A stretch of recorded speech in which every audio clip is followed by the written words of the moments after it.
It is the 9th of August, 1937, and a nervous Chinese soldier is standing guard at the gates of Hangzhou Airport in Shanghai.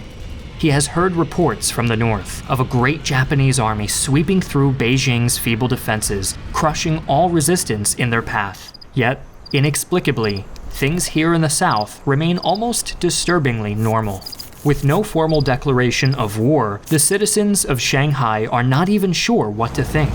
Suddenly, his quiet musings are interrupted by the screech of tires as a car brakes sharply at the checkpoint barrier. As the soldier hurries towards it, he sees the face of a Japanese lieutenant through the windshield. The soldier throws up his arms in warning. Japanese are expressly forbidden from entering the airport. But the lieutenant ignores him, putting his car into reverse and swinging the wheel to try and drive around the barrier. Once again, the Chinese soldier intercepts him. Furious, the lieutenant responds by drawing his pistol, and with a single shot, the war has come to Shanghai.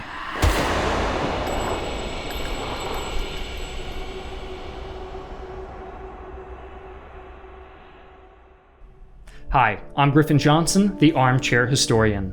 While many consider the Eastern Front to be the most brutal theater of the Second World War, the Chinese theater, by itself, was one of the bloodiest conflicts in human history. The Second Sino-Japanese War lasted for 8 years, and saw the fragmented and underdeveloped China pitted against the modern Imperial Japanese Army. The 1937 Battle of Shanghai, sometimes referred to as the Chinese Stalingrad, is the subject of today's video, and was the largest of the Second Sino-Japanese War, only surpassed in casualties by the Battle of Wuhan the following year. First, a word from our sponsor, Warpath, a free real-time strategy and simulation game that offers a unique take on the World War II setting. Command original factions with interesting lore and backstories while battling on authentic maps using weapons and equipment carefully modeled to be as realistic as possible.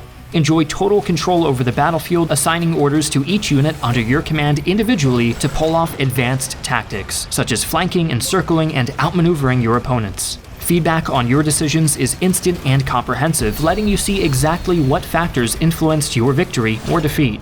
This focus on strategy and tactics allows every player to stay competitive even without paying. Immerse yourself in both PvE and PvP battles using faithfully depicted tanks, infantry, and special weapons from World War II. Sign up for Warpath today using the link in the description below, and don't forget to use our gift code WARPATH000 to get a special bonus when you sign up.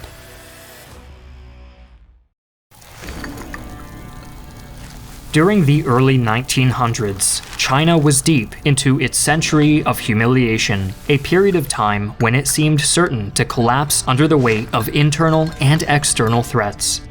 However, in the 1920s, the Kuomintang, or Chinese Nationalist Party, led by Chiang Kai-shek, finally managed to wrestle control of the country from warlords that had ruled the fragmented remnants of the old Qing dynasty.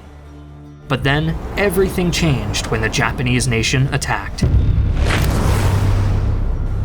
Still in the midst of their unsteady recovery, the Kuomintang could only watch as its new rival seized all of Manchuria in 1932, forcing China to sign yet another unequal treaty recognizing the authority of a foreign power. Both sides knew that Manchuria was just the beginning of Japanese ambitions in Asia, and border skirmishes between the two powers would continue for the next 5 years. During this interim period, Chiang's new government grappled with the legacy of the century of humiliation, which had enabled foreign powers to establish colonies in Chinese territory. Shanghai was one such location, and arguably it was the most important. Sitting at the mouth of the Yangtze River, the city served as a gateway to the interior of China, and featured a bustling industrial sector, port facilities, and a large expatriate population. As a result, by the 1930s, Shanghai was mostly controlled by Western nations and the Japanese. In 1937, tensions between the Chinese and the Japanese exploded after the Marco Polo Bridge incident near the city of Beijing, which the Japanese used as an excuse to launch what was essentially an invasion of northern China. But despite this blatant act of aggression, war was not officially declared, and Chiang Kai-shek tried to negotiate, if only to delay the inevitable. Neither side expected a major confrontation at Shanghai, at least until a belligerent Japanese lieutenant started a shootout with Chinese soldiers at Shanghai airport, resulting in his death. The Japanese quickly jumped on this incident, demanding that the Chinese National Revolutionary Army, or NRA, leave the city. In response, Chiang deployed more troops to Shanghai to counter the Japanese troops stationed there. And on August 13th, the battle began. Chiang's decision to escalate the incident was strategic in 3 ways. First, opening up a second front would slow down the Japanese advance in the north by drawing away manpower and resources. Second, preemptively expelling the Japanese from Shanghai would prevent them from using it as a foothold if they conducted a second invasion in the south.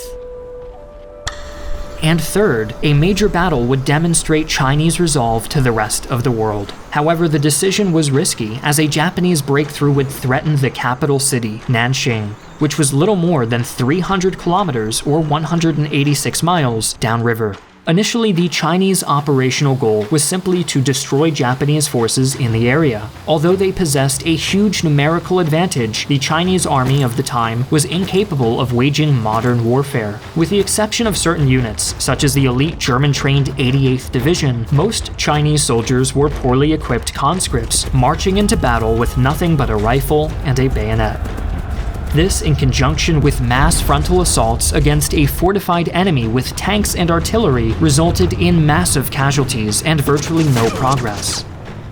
Though they were unable to accomplish their objective, the NRA was able to contain the Japanese, who were forced to explore other options. Ultimately, it was decided that an amphibious assault, consisting of 3 divisions under General Iwan Matsui, would be performed in the northern section of the city, with the goal of outflanking the Chinese forces concentrated in downtown Shanghai. Beginning on the 23rd of August, Matsui's men landed with support of tanks, naval artillery, and aircraft. But instead of the rapid breakthrough they were expecting, the Japanese had to fight village by village against the Chinese, who possessed overwhelming numerical superiority and had painstakingly built rudimentary fortifications. For the next week, the NRA attempted to repel the Japanese where they landed, taking heavy casualties in the process. On the 6th of September, the Imperial Japanese Army, or IJA, captured the town of Baoshan, giving them a foothold in the northern suburbs. Rather than waste his manpower on hopeless counterattacks, Chiang redeployed his forces around the town of Luodian, 9 kilometers or 5.5 miles inland, which was a major road junction that the Japanese could use to sustain their logistics. The Luodian area was heavily contested and changed hands several times. Unlike previous engagements, the Chinese avoided massed frontal assaults, instead resorting to night attacks which prevented the Japanese from utilizing their advantage in firepower. The fighting around Luodian was exceptionally fierce, and by the end of the battle, it had been nicknamed the Flesh Mill. It was only a matter of time before the position became untenable for the NRA, and they withdrew on the 15th of September. The next major defensive position on the Chinese line was the small town of Dachang, 12 kilometers or 7.5 miles to the southeast of Luodian. Chiang's men were dug in and prepared for the Japanese, who arrived on the 1st of October. What ensued was 3 weeks of brutal urban warfare. In desperation, the NRA commanders resorted to the tactics which had cost them so heavily in the early stages of the battle, such as frontal attacks and massed charges. However, like in August, Japanese firepower could not be overcome even with advantage in manpower, and the NRA was forced out of Dachang on the 25th of October.